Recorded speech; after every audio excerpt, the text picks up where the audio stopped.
Today is November the 7th, 2020. Donald Trump has been yeeted from the White House.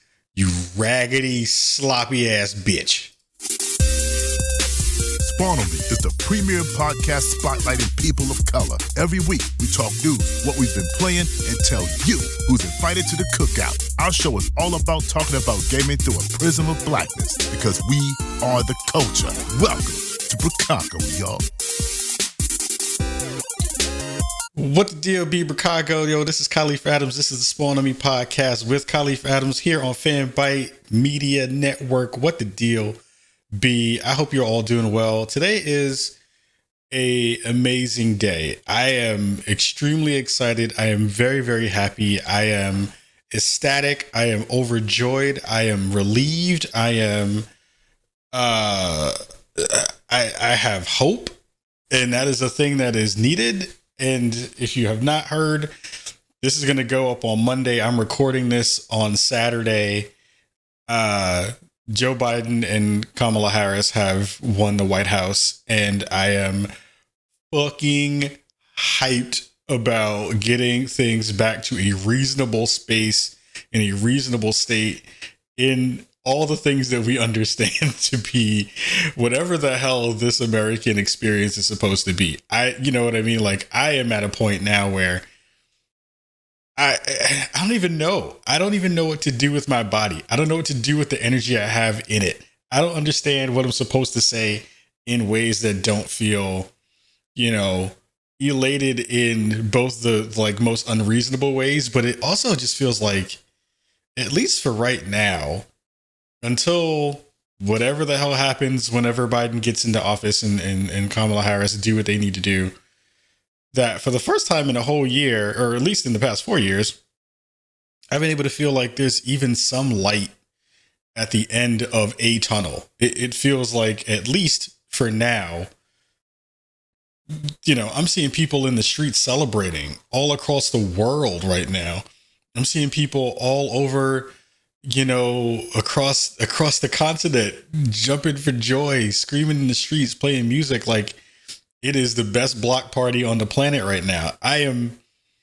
It tells you a lot that so many people are happy to see someone leave in office because of all the amazing amounts of damage they have done to the country, to our standing in the world, to the day-to-day lives of people who are just trying to live and trying to do what they need to do to make sure that they are safe, to every person who is from a marginalized group who has ever felt like and understands how the U.S. government, when weaponized in the way that it is currently with the Trump administration, is tenfold as worse than what it has ever been in its history. We already understand how the American government has used its power against Black and brown people, marginalized folks, forever. We understand that has been a thing that has always been the case. It has never not been the case. We understand that to a certain extent, Trump was the personification of the worst of the country. We understand that 70 million people voted for Trump in this election.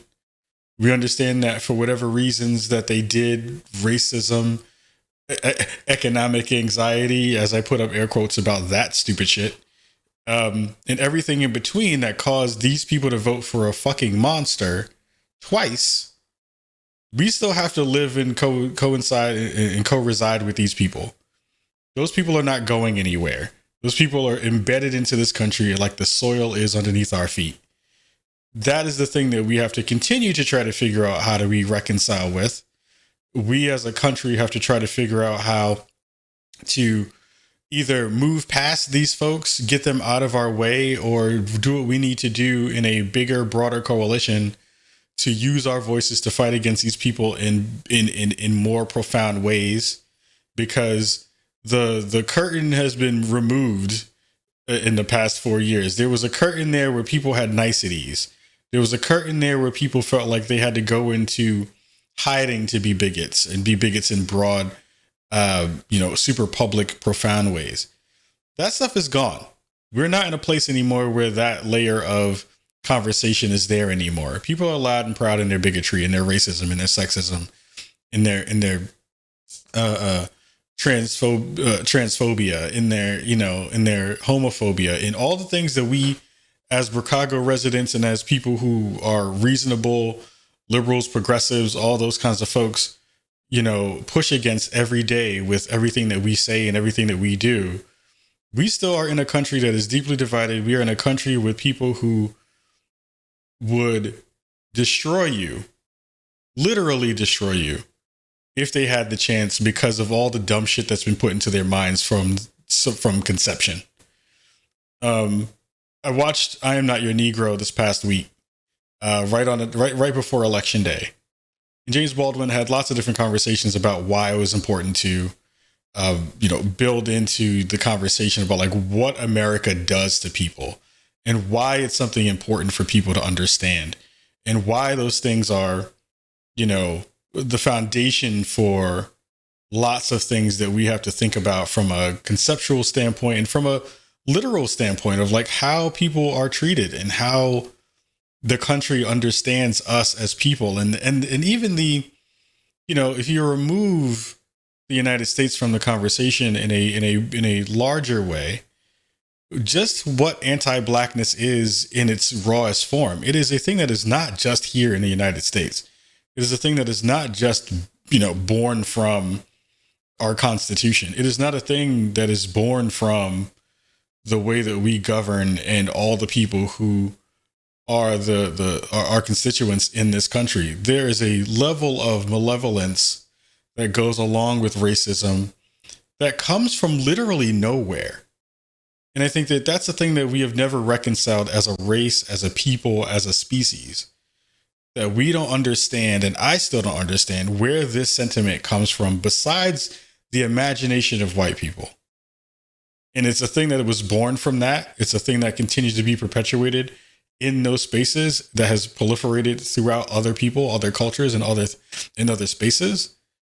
And if we don't reconcile with that, then we have to understand that, again, this is a good moment for the country. This is a good moment for potentially getting ourselves into a space where we can get to some semblance of normalcy again, which is extremely important, not only for the economy, not only for getting kids out of cages, not only for feeling like you can walk down the street and not have some asshole with a MAGA hat try to roll up on you with their camera, or worse, even with their guns, and feel like they're going to try to roll up on you because they believe in some magical, mystical level of whiteness that just doesn't have any fault. So this is a day that we celebrate. I am very celebratory. I'm not buying into wet blanket social media right now. There's a lot of people on both sides of the fence. You have the Trump folks who are extremely upset that they didn't get their candidate back in so they can continue to run roughshod and raise up more racists in the space. You have leftists and progressives who, for some strange reason, can't ever find anything to be celebratory about because everything is a throw the baby out with the bathwater conversation. There is no compromise. There is no inching forward. There is no ability to see any silver linings in anything, which I find to be super disrespectful and mad annoying. But it is one of those things where the people who I feel like are able to kind of take the moment as it is right now, take this energy and understand that there's a lot of work that needs to be done, and figure out ways that we can work together to do the work that a lot of people talk shit about online, but don't actually do. There's a lot of people in our circles who have a lot of stuff to say, but aren't on the front lines doing the work. There's a lot of people who have a lot to say, who aren't organizing, who are not using their platforms for good, who are not doing anything but complaining. And if you're just going to complain, then there's no reason for you to talk about the work you're going to do because you're not doing it. It makes me think a lot about the stuff that got done here, even in our small podcasting space, in our small media space. We are not large. It is a one-person team that is lucky enough to have enough people rock with him in ways that matter to gather up some kind of coalition to do some of the work that is hopefully moving the needle. It makes me think a lot about what has happened this year. It is not, you know, it is not unforeseen. It is not, you know, I see all the stuff that's happened in this year. And as a show, we have been very lucky. We've done better this year than we've ever done in any year that we've ever been on the air. After 7 years of hard work, we have done lots of stuff, and we've inched along fairly well to kind of, you know, to combine this conversation around video games and politics and race and sex and all those things. And, you know, there are things that we could have done better. There are more opportunities that we could have done for charitable events, but it's really just me trying to figure out how many ways that we can get things done in the fastest ways possible that gives the most impact. And it makes me think a lot about a couple of things that has happened this year. You know, when COVID hit, I was able to, I was down a lot. I was really sad. I was really depressed. I was really in a bad space to be able to try to think about what we were able to do to kind of build out a good way that we can actually affect some shit and try to make the needle move and try to figure out ways that we can build out, you know, ways for other people to get involved with, you know, and touch social justice issues in a real way. I was lucky enough to meet some folks over an organization back in New York called We Are Soze. I did a couple of events during this year. One of them featured, you know, Trayvon Martin's mother, Beyonce's mom. You know, we did one with New York City, with the New York City Votes organization. We did a couple around John Lewis and his movie Good Trouble.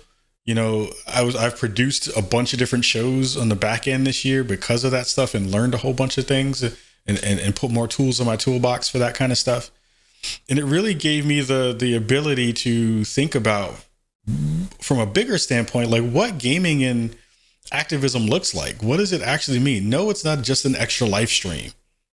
No, it's not just doing the PSAs that a platform will ask you to do. It's like getting down and dirty with the folks who are actually doing the fucking work. And that to me is the thing that actually matters. We were lucky enough to work with the folks with Vote Writers again this year for Spawn for Good.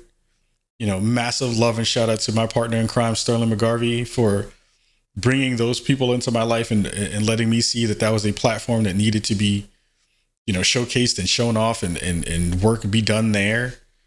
We raised over $18,000 for that organization.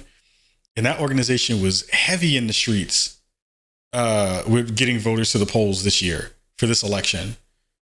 Heavy in the streets. There was a conversation that we had, and I don't know if I'm privy to be able to share it yet, because we just don't, we didn't get permission yet. But the conversation basically was like, you know, from the folks over Vote Writers was like, you have no idea what that work did. Like, we talked a little bit about it post Spawn for Good, but like that $18,000 had an actual impact on this election. That might have changed some shit in a real way. That might have flipped a state, flipped a county. It might have. We don't know, but we know that there was some good work that was done through those folks that helped to put out this massive coalition that gave this one candidate the biggest voter turnout that we've seen since we've done this thing. You compound that with the amazing folks that we worked with from New Georgia Project and Voting is Local with Twitch to Vote this year. Almost 500,000 views on Twitch. You know, Georgia was, like Insei Ufat said, the battleground state that moved the needle for this election, even though Pennsylvania was the one that kind of pushed it over the fence. The momentum that we saw from her organization, from those two organizations and Stacey Abrams and all the other folks who were doing that work, absolutely moved the needle this year in a way that even with the folks who were being wet blankets are not trying to see. That work meant something. There's been a whole bunch of conversation that I understand it around why the Democratic Party is fucking up and why the Democratic Party is not getting things done and why the Democratic Party is capitulating and trying to coerce the, rural white people into the party. And I understand the frustrations with that. But I don't understand the conversation that makes this all seem like it was terrible because of the person that we got as the candidate. People have to figure that shit out. You can't get everything you want. Politics is hard. I understand that we all want someone who is uber progressive to move this country in a different direction in a way that seems faster. But you also have to drag all the other people with you, and that's very difficult. So I understand the what ifs. The what ifs make a lot of sense to me. I want the what ifs to become real things in big ways too. But if we can't even get to the point where we can celebrate something like this, that could potentially at least get your asses out the house without having to wear a mask everywhere you go, or at least get you to a place where you can get those kids out of those goddamn cages, or you can get to a point where you can hug the fuck out of somebody without feeling like you're going to pass over a damn disease to them. I'm okay with dealing with that part of it. I'm okay with us not getting everything that we wanted right now at this moment. We may not get a lot of it in this next 4 years unless we get the Senate back. That's reasonable. It sucks that we didn't get that. It sucks that we didn't have a bigger coalition. It sucks that we had a candidate that was old and nobody was excited about. I totally understand that. But shit, y'all got to figure that out. We got to figure out some way that you can understand how some of that energy that you put into the world isn't actually helpful unless you're going to do something about it. And I would appreciate it if people would stop talking shit and actually do something about it. So that would be fun. I would appreciate that. That would be great coming from me. I am not one to just, hope for mediocrity. But in a time where we have the worst president known to man in the United States that we've all known, do the wildest shit that we've ever seen and get away with it, you need something to balance that back out, at least get to the middle, so that you can even try to move all the way to the left. So I don't know. I'm in a salty space. I'm in a happy and salty space because I know there are a lot of people who rock with me and who are in our video game circles who they hate that idea of anything being moderate. And I think that that's also a detriment to the space. I think it's great in theory, but I don't think it's a thing that you can specifically tap on and expect all the other people that you actually need to do this thing with. I'm not saying that you have to court racists. I'm not saying you have to court Nazis. I'm not saying you have to court people who would fucking kill you. But there are some people somewhere that are not in our group that we have to pull in to make this thing actually happen for what you want to happen. And if you aren't willing to do that work and have those conversations and get out of our own bubbles, which we are all in, we can't front on that and say that that's not true. We like to talk to our friends. We like to talk to the people who are in our circles. And we don't like to have those conversations with other people because we're kind of scared to have those conversations with other people. Not in a frightened way, but in a way that's like, if you say the thing that's going to offend me, I'm just going to dip out. And that's just not how it works. This is all stuff that happens in intimate spaces and good messaging and speaking to people where they're at in a way that they can understand, that can pull people to your side who are reasonable.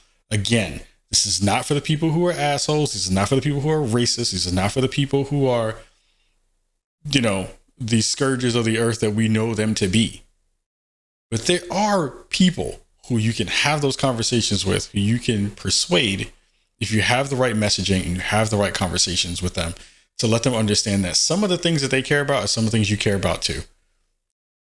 And this is not just the dumb people we have in all the circles that we live in. Because there are a lot of dumb motherfuckers here in this United States of America. A lot of them. And there are a lot of people who are single issue voters. There are a lot of people who believe in things that don't exist and use that as a foundation for what they want to vote with. Understand that. Understand that those things are real, even if we don't want them to be real. They are absolutely things that we have to fight against in those conversations if we're talking about building this coalition and having this not happen every year, every 4 years. And also we have to get rid of the Electoral College. Yes, we understand that. Because then you lose the argument to say that, all the stuff that we did this year was for naught because we didn't have a landslide in this race. Dude had 7 million votes more than the other dude. Either way, that's a good sign. This happened twice. The problem is we just don't count the way we need to count. We all know this. Anyway, that was like 20 minutes of me ranting about politics. Whew. I'm in a good mood. That's the funny part. I'm in actually a really good mood, but I need to get that off my chest. I feel like that's the thing that just needed to be said. It's frustrating and it's annoying and it's one of those things that I'm sure I'm going to get some shit about, or people will just shade you and not say a thing to your face and not tell you anything anyway, because that's what people like to do. This show is going to be short. It's not going to be long. There's a couple. I'm trying to bust ass to get a lot of content out. I just put up our Miles Morales Spider-Man review, so that'll be up. I may kick it out into audio form too, just to have it, but I don't know if it fits in a good way for that. It will be up on our YouTube channel probably today, as of Saturday the 7th. So by the time you listen to this, it'll be up on the feed. There was a fantastic secondary review that we did with the fam over at Fanbyte, specifically my fam Nicholas Grayson. We sat down and chopped it up about Spider-Man Miles Morales as well, which I think was a really fun and dope conversation on the Fanbyte review pod. And I got a couple other things that I'm working on. I have my PS5 review and my Xbox Series X review. They're not going to be long. I'm going to preface this really quickly because I think it's important to share. Is the way that the coverage has kind of come out, and I've been poking at and looking at other outlets coverage of what it is. And to be honest, there isn't a lot of meat on the bone there to talk about besides stuff that we've already put out. Like I've already put out a good video about quick resume and load times for stuff. I think what I will talk about in an Xbox Series X review and a PlayStation 5 review is kind of really small things. I think, the things that I feel are going to be the most important things of like, should I get one, which most of you are probably going to try to get one anyway, is how do games run? What's the UI experience? What are some of the small cool quirks or things? And that kind of leans more towards the PlayStation 5 because of the DualSense. And that's probably will be the stuff that I will focus on. Those videos and that stuff aren't going to really be long because they don't need to be long, because a lot of stuff is going to be conversations around things that everyone has already talked about already. There aren't really any new wrinkles that have come up from a firmware perspective or from a software perspective that really deserve a lot of, long-windedness to go along with it. It's just not really there yet. So it's kind of a review and process kind of deal where we'll tap back in, like we'll do the one that we do this weekend or, a little bit earlier in next week. And then we'll come back 6 months from now and see how things have kind of grown and built themselves out in those platforms. I am playing a lot of different games though, which I will dig into a little bit on this show. Fuser I have been playing, and that has been amazing. It is such a fun game to play. I'm going to be streaming a bunch of that throughout the next couple of months. We're probably even going to do some streaming with the fam Zoe Schneider, who, if you missed our first review, our first interview with the folks over at Harmonix, she was on the show and was brilliant and fantastic. So we're going to probably do some streams with her, which I'm really excited about. I haven't done a full-on review of Assassin's Creed yet, but I'll probably be on IGN talking about that fairly soon. I'm working my way through it, but it's been madness in terms of game reviews and embargoes and everything. So that's the thing I'm working through. I'm still playing through Watch Dogs Legion, which I'm adoring and loving. Huge shout out to Ubisoft again for sending over this really cool collector's edition of Watch Dogs Legion, which has like the skull crown and it like lights up and it has all this cool LED stuff on it. It's super funky and dope. And they sent over a dope scuff controller to play the game as well. So I'm really excited about that. What else am I playing right now? There's a lot of stuff. I think I just got in a code for Godfall. So we'll be talking about that soon as well. I'm probably going to boot that up very soon and see how that looks and feels and see what the deal is with that. So there's just a lot of stuff happening right now. This is the most busy I have been in a very long time, trying to cover all this stuff by myself with a 9-to-5 job, with all the other things that go along with it. So I apologize to all of you at home if things aren't out as date and date with all the other outlets that you see. It's just harder for me to get all the content out as fast as they do and have it pushed out in a way that feels good and feels like I'm not wasting your time with the quality that I'm trying to put out or the content that I'm trying to put out. So I would say, and my ask would be from all of you is to, even if it's a little bit late, to still share it, still push it out, still watch it. We all kind of have the same take, to be honest. But I think my perspective, at least on some of the things, I'm hoping that you will, again, find to be a little bit different and special in that way. So please share it. Please push it out. There's a lot of cool stuff happening there in that respect. So I'm working hard. I'm trying to get as much stuff out as I possibly can, as fast as I can, with a decent amount of quality. Plus, we're going to be moving out of this space soon. We're going to be moving out of this room down to the basement. We have to wait a week for the floors to kind of cure. I have a video that's up on YouTube actually right now that I have to go take a couple pictures for screenshots and thumbnails and stuff. But it's literally just telling you about what's going to happen with that basement. We're going to do a little bit of a series of videos that talks about what Spawn on Me 2.0 is going to wind up being, what that space is going to wind up being, and how that's going to kind of change the way that I'm able to do content. But I'm really excited for it. I'm very, very excited for the fact that I will be now having a dedicated space to make the content that I've been hoping to make for the past 7 years in a bigger way. More video, better video, more ability to kind of do cool things on stream. So it's going to take a while to get there, but the foundation is good. The step one has gotten done, which was fixing the floors down there. And ripping up all that bad carpet. So now it's going to be, usable in a way that doesn't feel like it's going to be annoying. So I'm super hyped about that for sure.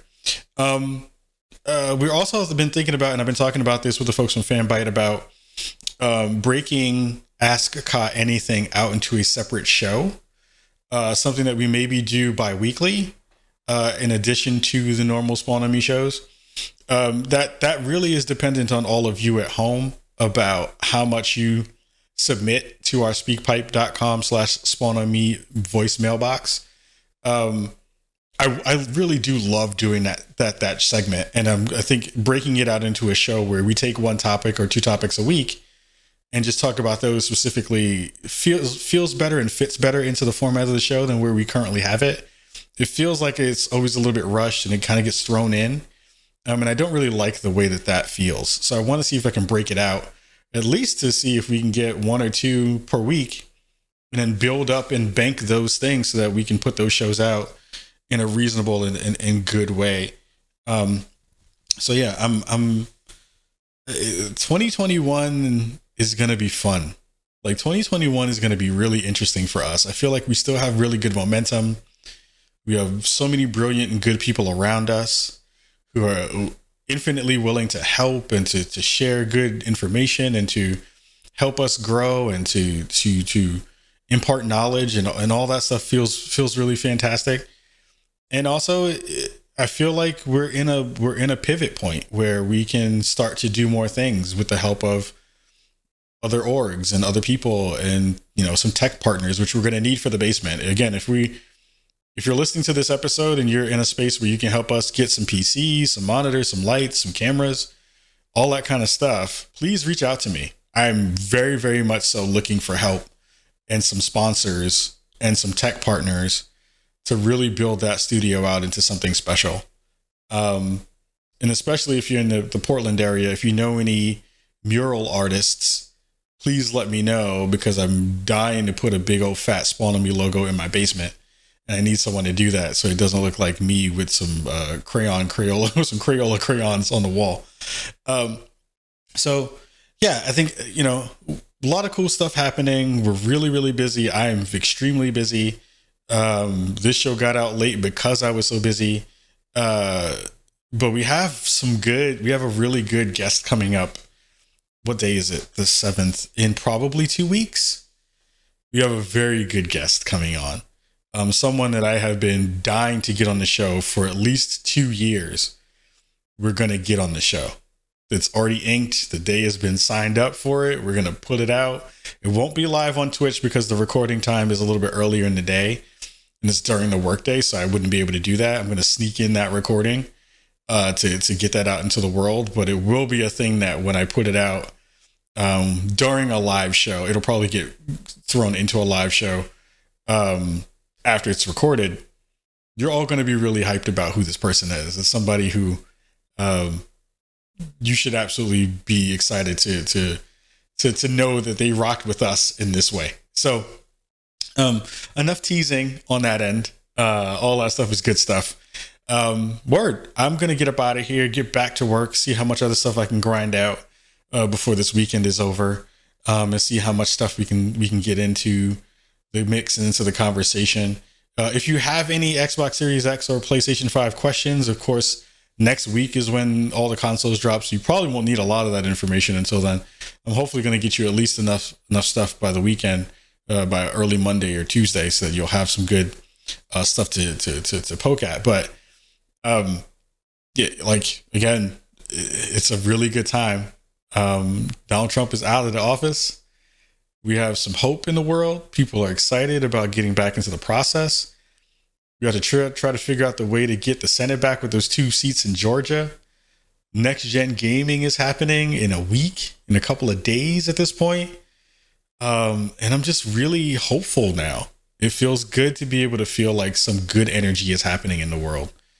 And I hope that you are able to find some solace, find some good energy that has been sapped out of all of us this year, knowing that at least when Inauguration Day comes up, we won't have a big racist asshole running the country.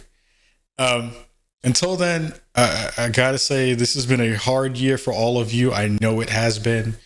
Thank you so much for rocking with us. Thank you so much for championing us, championing me, for giving me so many good vibes when I know you have all been looking for good vibes. I hope you feel like we've been able to give you good energy to keep pushing.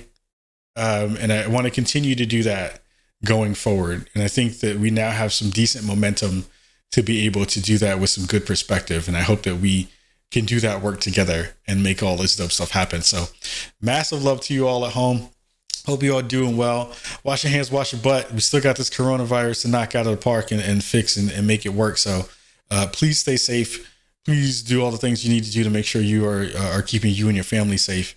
And we'll see you here a little bit later in the week to do another one of these bad boys to get you all learned up about next gen coming up soon. So much love to you all. We'll see you all in a bit. Peace.